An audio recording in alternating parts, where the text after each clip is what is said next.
On paper आज के India और चाइना के फॉर्मेशन में बस 2 साल 1 महीना और 16 दिन का ही फर्क है, पर वास्तविकता में लाइट ईयर्स का फासला है। इंडिया को कॉलोनियल रूल से आजादी के साथ साथ पार्टीशन का दर्द भी मिला, जिसमें नियरली 2 से 10 लाख लोगों की जान गई। ब्रिटिश डेटा के हिसाब से ये आंकड़ा करीब 2 लाख का है, पर कुछ हिस्टोरियंस की माने तो ये आंकड़ा करीब 20 लाख तक भी जाता है। और इस दौरान 1 करोड़ रेफ्यूजी भारत में आए, जो historically world's largest population movement था। ऑल्दो ये मैटर मेनली पंजाब और बंगाल रीजन में ही सिग्निफिकेंट था और इससे इकोनॉमी पर लोड भी पड़ा, पर इंडिया ने संभाल लिया। ऑल्दो भारतीयों को एक अंडर डेवलप्ड इकोनॉमी मिली थी, जहाँ लोगों की पर कैपिटा इनकम करीब 250 रुपए रही उस समय के हिसाब से, और आज के हिसाब से करीब 15 से 20 हजार रुपए। फिर भी ये बहुत कम था। कंपैरिजन के लिए आज हमारी पर कैपिटा इनकम करीब 2,35,000 है, और फिर भी आज हम one of the lowest per capita Nations हैं। अगर कुछ अमीर आदमियों को हटा दिया जाए तो स्थिति और दयनीय हो जाती है। तो तुम अंदाजा लगा सकते हो कि उस वक्त कितनी गरीबी, कितना आटा, कितना पानी और कितना गीला रहा होगा। लोगों के पास न कपड़ा था, न रोटी था, न मकान था, ऊपर से 82% जनता अनपढ़, ऊपर से इकोनॉमी एग्रीकल्चरल बेस्ड थी, क्योंकि सारी इंडस्ट्रीज ब्रिटिशर्स अपने साथ लेके चले गए। लेकिन उन लोगों ने अपने पीछे एक फंक्शनल इंफ्रास्ट्रक्चर जरूर छोड़ा जो कॉलोनियल नीड्स के लिए डिजाइन था, जैसे 2100 मेगावाट की बेसिक सर्वाइवल लायक पावर जनरेशन कैपेसिटी और 53,000 किलोमीटर की रेलवे नेटवर्क देश का माल लूटने के लिए। मतलब मोटा मोटी ब्रिटिशर्स ने देश की गैया गति तो अच्छे से की, पर बेसिक ऑपरेशनल फ्रेमवर्क और इंफ्रास्ट्रक्चर जरूर छोड़ा, जैसे कि गवर्नेंस मॉडल, एडमिनिस्ट्रेशन और जो लुटियन दिल्ली का इलाका है उस तरह का, जिससे एक्सपैंड किया जा सकता था rather than building it from scratch. Let's say China.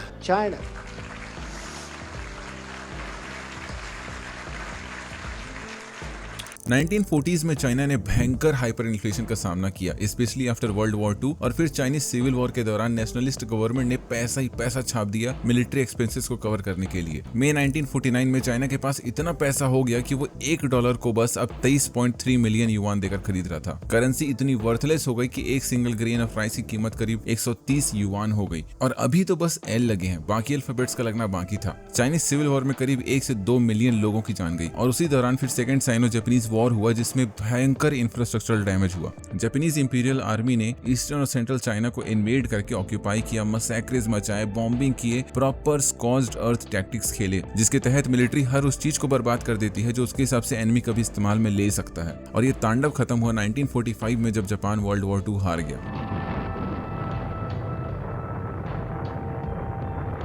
और इस वॉर में सिर्फ जापान नहीं हारा, 20+ मिलियन चाइनीज लोगों की जान गई इस वॉर में। चाइना पूरी तरीके से बर्बाद हो चुका था। चाइना की माइंस और फैक्ट्रीज पूरी तरीके से खत्म, ट्रांसपोर्टेशन एंड कम्युनिकेशन पूरी तरीके से खत्म, एग्रीकल्चर पूरी तरीके से खत्म, कुछ इलाकों में फेमाइन तक आ गया, और सिविल वॉर तो चल ही रहा था, जो कि 1949 में खत्म हुआ, जब नेशनलिस्ट गवर्नमेंट को हराकर कम्युनिस्ट गवर्नमेंट ने अपनी सरकार बनाई।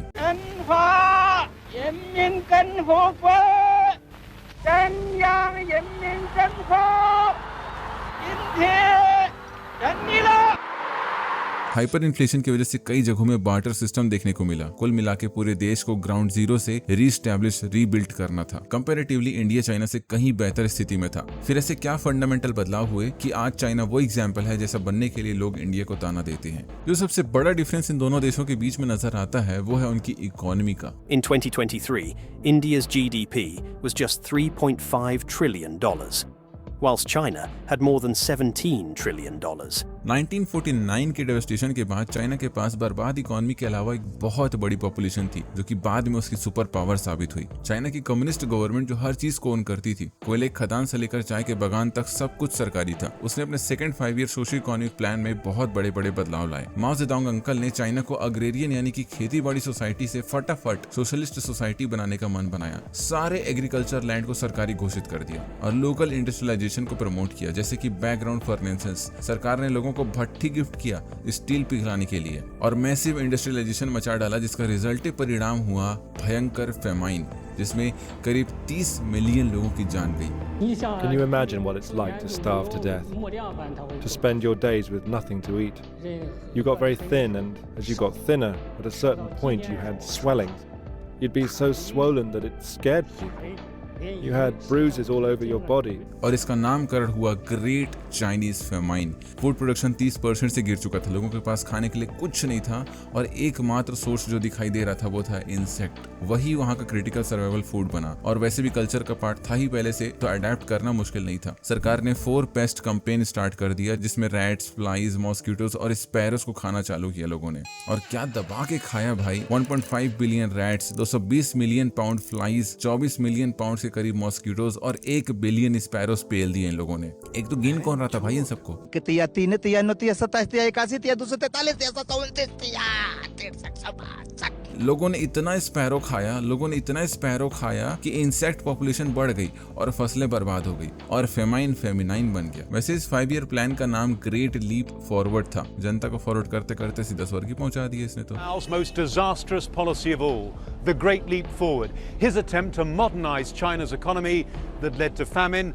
and, say some historians, the deaths of at least 45 million people. पर इस चक्कर में मशीनों के बारे में सिखाने बताने के लिए लोगों को गवर्नमेंट को एजुकेट करना पड़ा। मास एजुकेशन कैंपेन्स लॉन्च किए गए। माओ के पास और बहुत अच्छे आइडियाज थे, पर सैडली चचा 1976 में कार्ल मार्क्स फूफा के पास पहुंच गए।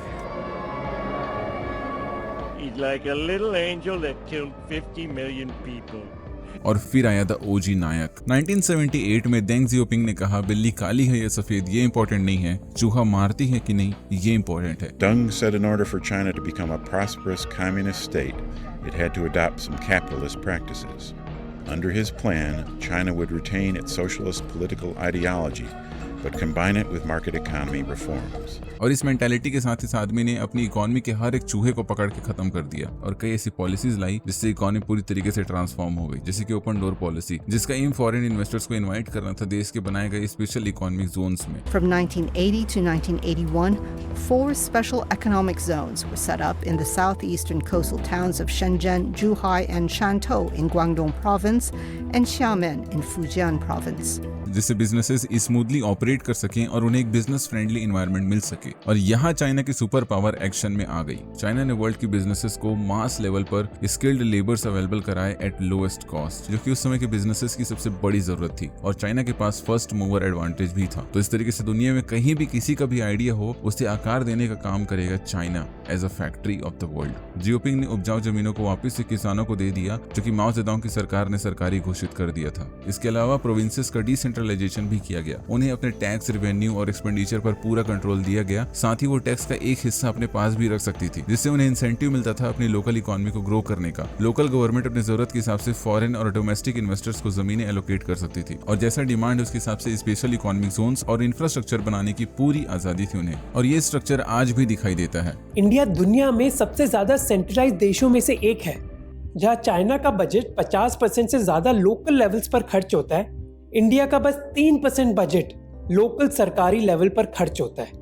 कई इंडियंस कहते हैं कि चाइना तो इतना सेंट्रलाइज्ड है, पर वो ये भूल जाते हैं कि बजट के मामले में चाइना इंडिया से 17 गुना ज्यादा डिसेंट्रलाइज्ड है। जबकि इंडिया में भी उस वक्त अच्छी खासी गरीबी और भुखमरी थी, इसलिए नेहरू गवर्नमेंट ने सबसे पहले उसे टैकल करने के लिए एग्रीकल्चर, इरिगेशन, ओवरऑल जो एक कम्युनिटी था उस पर फोकस किया और सेंटर ऑफ अटेंशन था रूरल वेलफेयर। पर गवर्नमेंट के सेकंड 5 ईयर प्लान में वो निगलेक्ट हो गया, क्योंकि स्टैटिस्टिशियन पीसी महालनोबिस ने गवर्नमेंट को मस्त वाला इकोनॉमिक स्ट्रेटेजी दिया, जिसके तहत heavy industries, machine tools, overall जो कैपिटल गुड्स हैं उनको प्रायोरिटी में ऊपर रखा। इनका मानना था कि strong industrial base long term में हमारी इकोनॉमी को मजबूत बनाएगा और इस पर्पस को फुलफिल करने के लिए प्राइवेट सेक्टर को अलाउ किया गया, पर जो कोर है वो पीएसयूज का ही बनेगा। जैसे भिलाई, राउरकेला, दुर्गापुर के स्टील प्लांट्स और भेलहाल जैसे पीएसयूज हैं, ये गवर्नमेंट की कोर इंडस्ट्रीज थी। जो इमीडिएट नीड्स हैं, छोटी मोटी इंडस्ट्रीज हैं, उन पर कम फोकस किया गया, क्योंकि मेन गोल था खूब सारा कैपिटल बनाना। और इस तरीके से सारा ध्यान रैपिड इंडस्ट्रियलाइजेशन पर चला गया और एग्रीकल्चर के साथ बेंचिंग हो गया। पर इस डब्ल्यू प्लान की इकोनॉमिक तरक्की देखने से पहले ही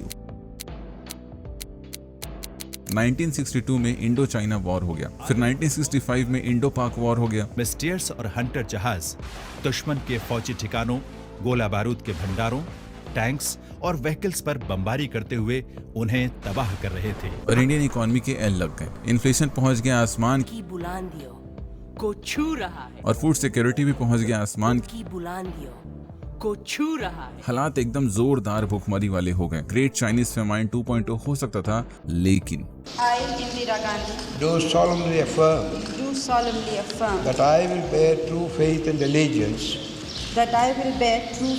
and allegiance to the Constitution of India as by law established. Indira government के दौरान ग्रीन रिवॉल्यूशन की शुरुआत हुई। MS स्वामीनाथन ने high yielding variety seeds introduce और प्रमोट किए। Chemical fertilizers, irrigation and modern technology को बढ़ावा मिला। इसकी वजह से न सिर्फ फेमाइन लाइक सिचुएशन से निपटारा हुआ, 1980s-90s में फूड प्रोडक्शन सरप्लस में भी चला गया। इंदिरा गांधी ने बहुत लोगों को निराश किया अपने बोल्ड स्टेप्स के जरिए। कांग्रेस सिंडिकेट के नेता उन्हें पुकारा करते थे गूंगी गुड़िया। इकोनॉमी पर स्टेट का कंट्रोल बढ़ाने के लिए नेशनलाइजेशन मचा दिया। कोयला, steel, natural gas, mining, banking, insurance सब बता देश न थई गया। तुम्हारे पार्ट्स के अलावा कुछ भी प्राइवेट नहीं था इस देश में उस वक्त। Oh wait. That I am not for compulsion. Records from the time from the Chief Secretary of the Government of Uttar Pradesh. Government attach highest importance to achievement of family planning targets. Failure to achieve monthly target will result in stoppage of salary, suspension and severest penalties. Other states, all eligible cases for sterilisation in my office and department have been sterilised. Persons who have refused to get themselves sterilised have not been paid their salaries. The evidence surely, Mrs. Gandhi, that a combination of intimidation, coercion, economic sanction, not giving people licences, not giving people rights to free education and health and so on, were used by officials throughout India to force people in effect to have sterilisation. Yes, they were.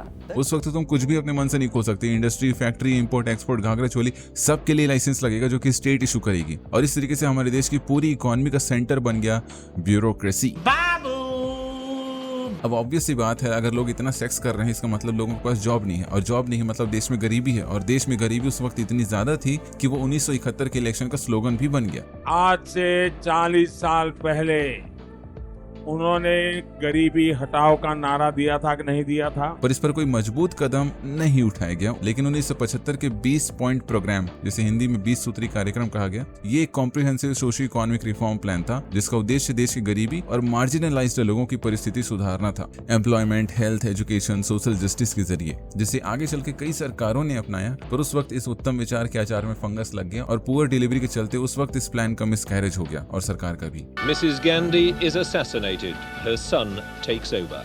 इस incident से देश को जोर का झटका जोर से लगा और हर तरफ से लगा। फिस्कल डेफिसिट बढ़ गया, करंट अकाउंट माइनस में चला गया और देश के पास मात्र 2-3 हफ्तों तक कई फॉरेन एक्सचेंज रिजर्व बचा था। देश बैंकरप्सी की कगार पर आ गया था, जिसका एक ही सोल्यूशन था देश का 67 टन सोना बैंक ऑफ इंग्लैंड और यूनियन बैंक ऑफ स्विट्जरलैंड में गिरवी रखना और IMF और वर्ल्ड बैंक से उधार लेना। इंडिया बिंग भारत हारा ही नहीं। Liberalisation, privatisation, globalisation, LPG policy लाई गई PV नरसिम्हा राव सरकार के द्वारा, and rest is the history. But at this moment China factory of the world बन चुका था और दुनिया उसके कस्टमर। चाइना प्रोवाइडर बन चुका था और दुनिया राइडर। उसका फिस्कल डेफिसिट लगभग 1% हो चुका था GDP का, मतलब फिस्कल डेफिसिट कम और इकोनॉमी पे कंट्रोल टाइट। जबकि भारत एक मिक्स्ड इकोनॉमी थी और टाइट सिर्फ यहाँ रेगुलेशन थी। विद ऑल दैट चाइना की लिटरेसी 78% हो गई और इंडिया 52.2%। कोई कंपैरिजन ही नहीं है भाई।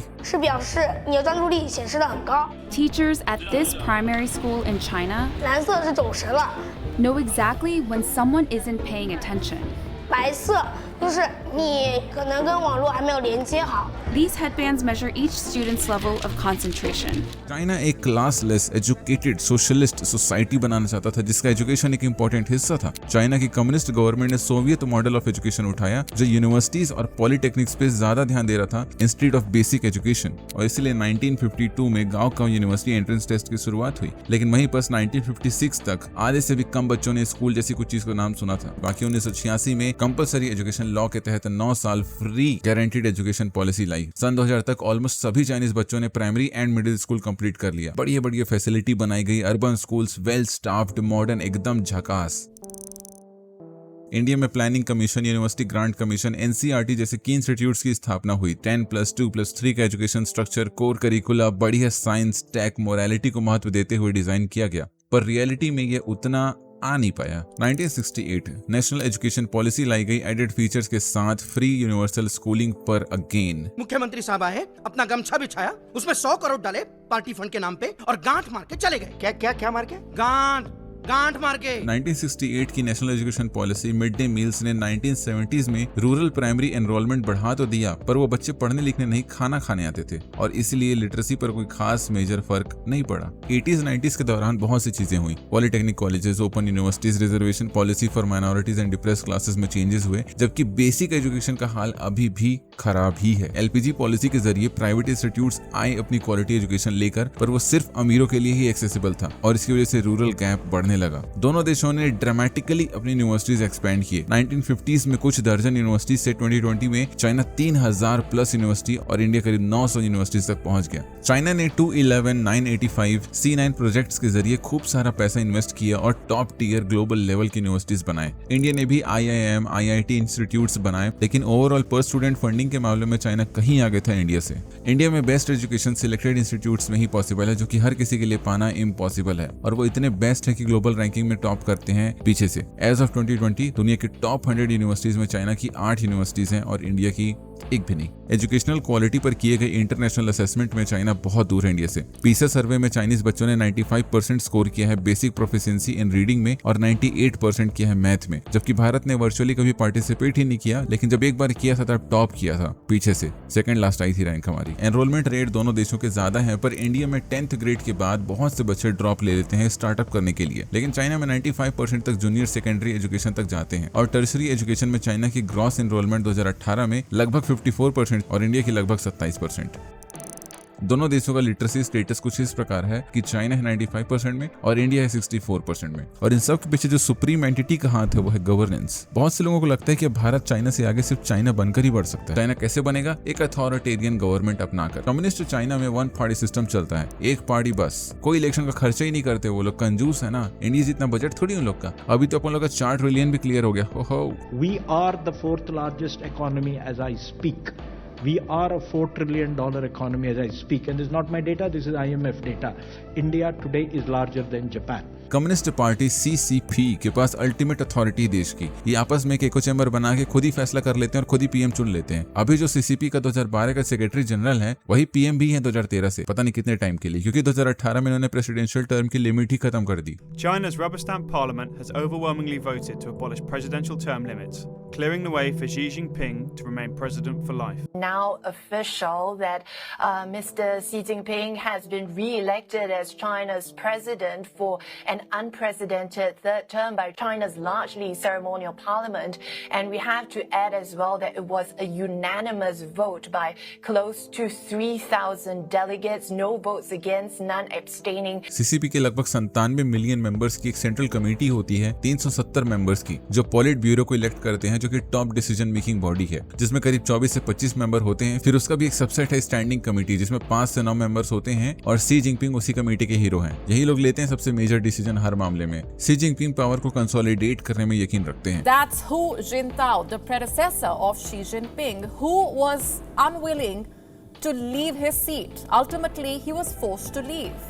जबकि इंडिया एक sovereign socialist secular democratic Republic है पार्लियामेंटेरियन सिस्टम के साथ। यहाँ प्रेसिडेंट का पद सेरेमोनियल होता है और असली पावर पीएम और काउंसिल ऑफ मिनिस्टर्स के पास होती है, जिसमें cabinet minister, state minister, deputy minister लोग आते हैं। साथ ही में इंडिया एक फेडरल नेशन है। सारी पावर सिर्फ सेंटर में ना रहकर स्टेट्स के पास भी अथॉरिटी होती है। बहुत से मैटर्स में स्टेट को आजादी होती है कि वो सेंटर की बात माने या ना माने और अपने हिसाब से नए नियम कानून बनाए जो कि स्टेट की सिचुएशन को सूट करता हो। बिहार आज से ड्राई स्टेट बन गया है, मतलब बिहार में आज से हर तरीके की शराब पर पूरी तरीके से बैन लग गया। इसलिए स्टेट के पास एक छोटा सा पार्लियामेंट भी होता है, जिसे विधानसभा कहते हैं। पर हाँ, जब बात अल्टीमेट अथॉरिटी की हो तो वो सेंटर के पास ही होती है। कॉन्स्टिट्यूशन जैसे स्टेट्स को आजादी दे रही है, वैसे ही कई सारी इंडिपेंडेंट बॉडीज एग्जिस्ट करती है हमारे सिस्टम में, जो कि चेक एंड बैलेंस का काम करती है। जैसे parliament supreme law making body है, पर जुडिशरी को भी पावर है कि वो उनके बनाए गए लॉज को चेक कर सके और अनकॉन्स्टिट्यूशनल पाए जाने पर स्ट्राइक डाउन भी कर सके।